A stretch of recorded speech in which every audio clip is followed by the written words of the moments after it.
वक्रतुंड महाकाय सूर्यकोटि समप्रभा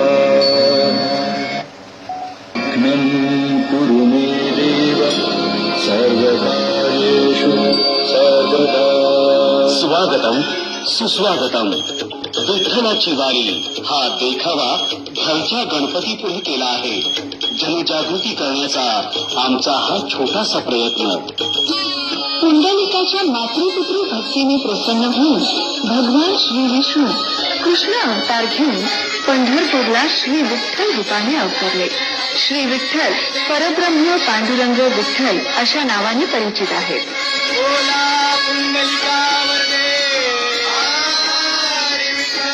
विठ्ठल म्हणजे अतिसुंदर, अज्ञान दूर करणारा, आणि तो ब्रह्मा, विष्णू आणि शंकर या तिन्ही स्वरूपात एकत्र आहे.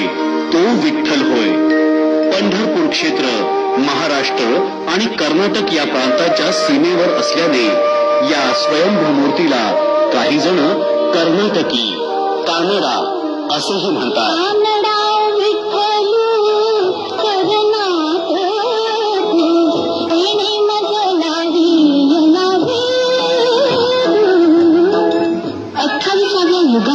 श्रीकृष्ण प्रभू श्री विठ्ठल स्वरूपात पंढरपूर नगरीत कटेवर कळ घेऊन भक्तांसाठी उभे आहेत. युगे 28 विटेवरी उभा, मामांगी रत्नाईच दिव्य शोभा. कुंडलिकाचे भेटी परब्रह्म आले का, चरणी वाहे भीमा उद्धरी जगा. जय देव जय देव. ज्ञानेश्वर माऊलींचा अतिभव्य पालखी सोहळा 150 वर्षापासून हैबत बाबा आरफळकर पवार यांनी सुरू केला. रिंगण 2 प्रकारची आहेत, गोल रिंगण आणि उभे रिंगण. अशा प्रकारची रिंगणे सदाशिवनगर, वेळापूर, लोणंद आणि तरड या गावी होतात. गोल रिंगण करताना पालखी मध्यावर घेऊन वारकरी गोल उभे राहतात. श्री माऊलीचा घोडा पळतो. श्री शीतोळ सरकारांचे 2 घोडे पालखी सोहळ्यात असतात. त्यातील एका घोड्यावर माऊली बसलेले असतात अशी वारकऱ्यांची श्रद्धा आहे. दुसऱ्या घोड्यावर ध्वज घेतलेला एक वारकरी असतो. महाराजांच्या स्वारीचा घोडा आघाडीवर भरधाव जाऊन पालखीस प्रदक्षिणा घालून पादुकेस 3 वेळा प्रणाम करून नाचतो आणि डौलाने परत जातो. त्याच्या मागे निशाणाचा घोडा असतो. वारकरी म्हणजे कोण? वारकरी या शब्दात वारी हा शब्द येतो. वारी म्हणजे येळझाऱ्या घालणारा किंवा श्रद्धास्थानी यात्रा करणारा. जो आपल्या श्रद्धास्थानी भक्तिभावाने येळझारा घालतो किंवा श्रद्धास्थानी जाणाऱ्या भगवत भक्तांच्या समूहात सहभागी होतो.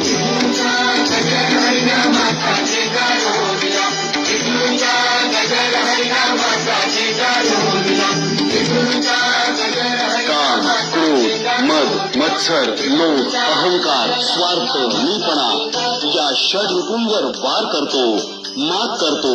तसेच संतती, संपत्ती, सरस्वती, संसार, सार प्रभू या तत्वांचा सुंदर सार काढतो तो वारकरी होय. खांद्यावर पडशी, भगवी पताका, डोक्याला फेटा किंवा टोपी, गळ्यात विणा आणि उपरणे, हातात 2 टाळ, धोतर आणि बाराबंदी घातलेला म्हणजे वारकरी होय. या संतांचा मेळा गोपाळाचा. वारकरी तुळशीची माळ का घालतो? तुळशीच्या लाकडामध्ये थायमल नावाचे जंतुनाशक द्रव्य आहे. स्नान करताना तुळशीच्या माळेवर पडलेल्या पाण्यातून थायमल त्वचेवरून वाहते व त्वचा रोगमुक्त होते. अशी ही गुणकारी पवित्र तुळस होय. पालखी सोहळ्यामध्ये अभक्ष्य भक्षण करू नये. धूम्रपान, तंबाखू, चुना, सिगारेट, चिलीम, तंबाखू सेवन निषिद्ध. परस्त्री माती समान आणि उपस्त्रिया रुक्मिणी समान. मादक पदार्थ आणि दारू विष समान. वारकरी वरील सर्व गोष्टींचा त्याग करतो. हा आदर्श सर्वांनी आत्मसात करून विठ्ठलमय व्हावे.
नाही टायमावर सांगतो.